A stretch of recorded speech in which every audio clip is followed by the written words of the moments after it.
So in this game I picked Bristleback because Pale and Goo works very well with Trent Slow, and I know that if we play this lane correctly we can wreck this guy's heart no matter what blue hero is, cause I only saw Lion and Grimstroke. Hoodwink and Death Prophet are another good examples of heroes who work well with Trent on lane and later on, but in this game we had the Slaughter 5, draw 1 Invoker mid, so literally no real tank. And I think Mars was banned and Axe, so I just went for Bristleback. First, I'm not gonna block my creeps because I know that if the enemy carry is blocking his creeps and I also block mine, they will meet in front of his tower, and I don't want that because that's the place where the carry feels the most safe, right? So if I don't block mine, this wave will just die in his tower, and that will lead to his creeps pushing into my tower eventually. I'm also aggroing here so I can make sure my creeps will all die in his tower, and that lead to putting Brave King in a awkward position a little bit, and we end up killing him. I'm using my Shalv, and I'm denying this creep because I don't want Lion to have the solo experience. I'm not gonna push, I'm gonna hold the wave here. I send my courier to the secret shop so I can buy the Ring of Health because we are rich, we just got first blood and we have to do something with that advantage. I don't wanna buy many tangos, don't wanna waste my money on tangos or salves. I wanna be efficient because that ring will eventually turn into Vanguard or Hood. My Trent is doing a good job by pulling because Lion just wanted to solo contest it, and you just can't do that versus a Bristleback, and when Brave King is under half HP. And I'm just gonna deny some creeps here and there. In this lane we want lots of mangoes so we can be able to fight, even if Lion will suck up for mana.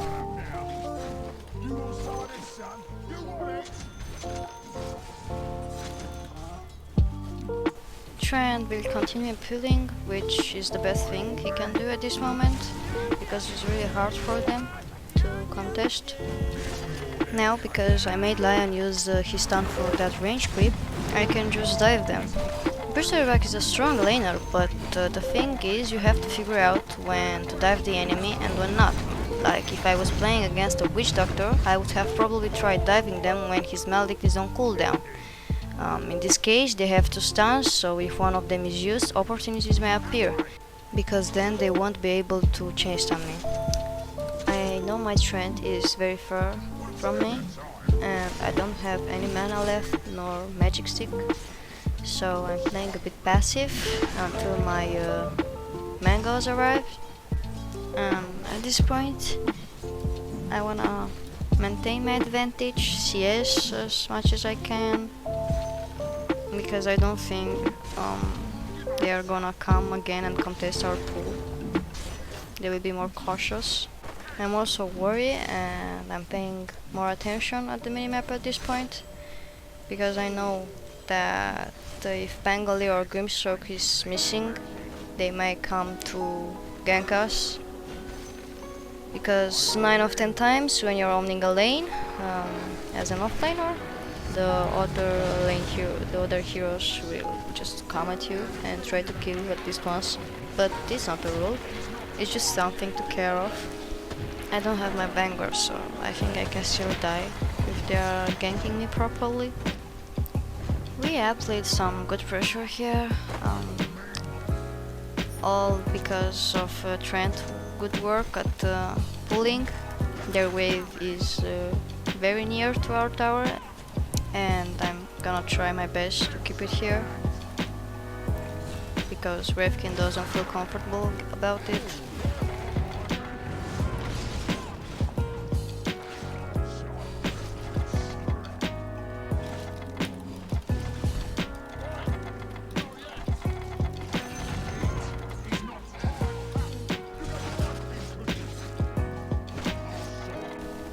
I know that Lion is somewhere hid in the trees, but I don't wanna waste time. I wanna to push this tower as fast as I can. You see, he hit a bit.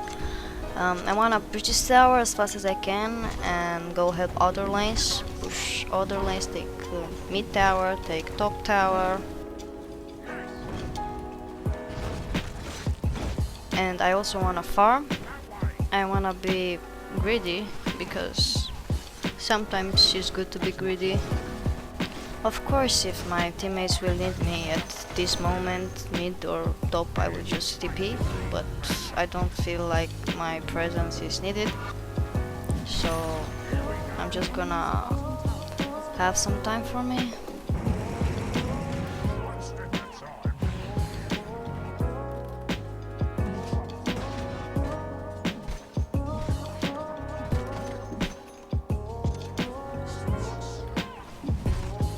So I already saw how poor Arc Warden is, and I'm thinking mid lane is gonna be the next destination.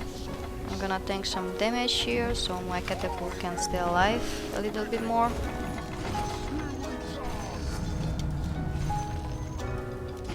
And I don't see Pangoli or Grimstroke, so I'm backing up, but I see them on my drone in our jungle, so I'm just gonna go back to the lane.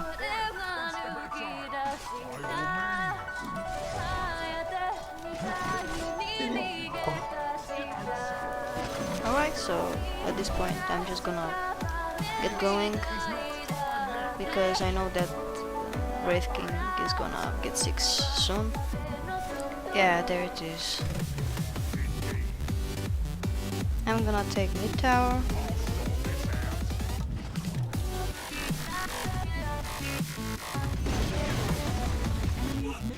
And the top tower.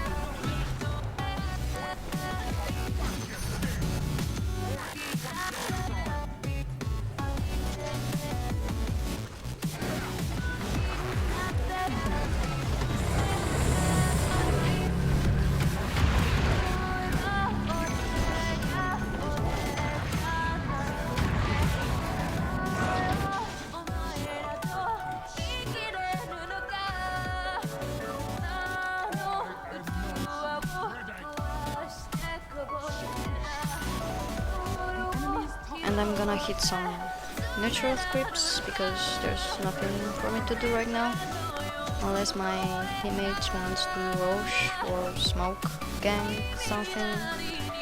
I don't think it's wise to go for a tier 2 tower right now. And I don't dislike to farm. I actually like farming. I used to play position 1 because of how much I love to hit creeps. But yeah, sometimes instead of feeding, it's better to hit some creeps.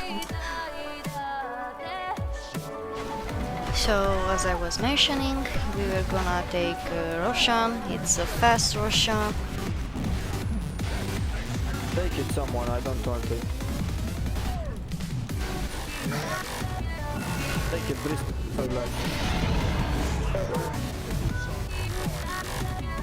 And I'm gonna write down the time when Aegis expires and copy it.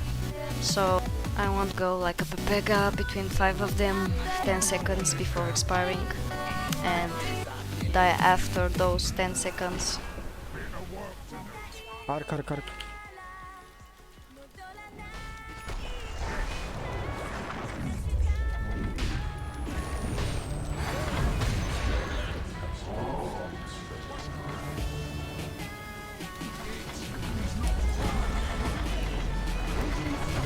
Many of you will probably think this is bad because I lost Aegis here when they use Glyph, but they use like everything they had, and I'm acting like a shield for my Draw Ranger. My Draw Range, my Invoker are full HP both.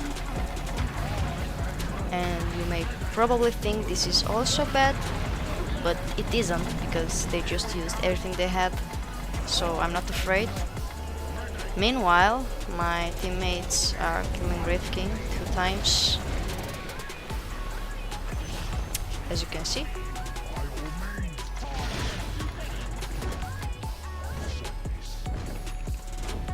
He's cutting the wave.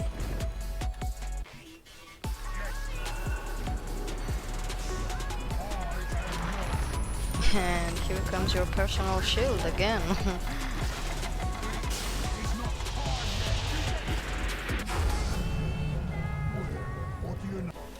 I think that my only big mistake is that I'm staying here when all of my teammates are far away. They had a ward on this cliff, and I just underestimated them, and I ended up dying, feeding. Back to the farming. There's not much we can do right now. We can't really high ground. The orc warder will just bubble the towers. So we're gonna take this tier 2 tower, take the outpost, secure the zone, and farm, more farm, until the next rush. Wait, Slardar and And when Roche is finally up, my Slardar is dead, and I'm doing another mistake here by going on this high ground a little bit too much. Was thinking I'm in, but they can't fucking kill me. But the mid lane, especially this spot, is where Pangolier has the most powerful role. He really likes to roll here.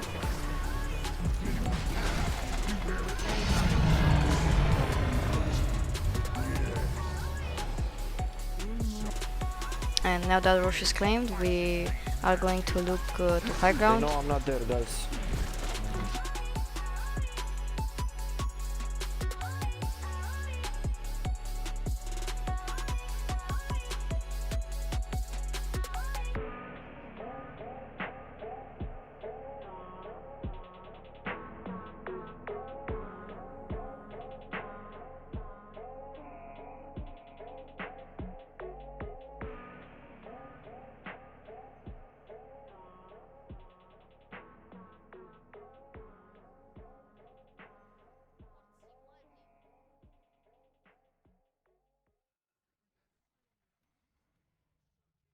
We could have tried to go high ground sooner, but I think that's a mistake a lot of players are making. Nowadays they are rushing too much, they are forcing too much. Like, this game is not that easy to high ground against the fucking Orc Warden and Pangolier, Grimstroke, who are continuously killing waves.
Alright, so thank you for watching, I hope you enjoyed, and until next time.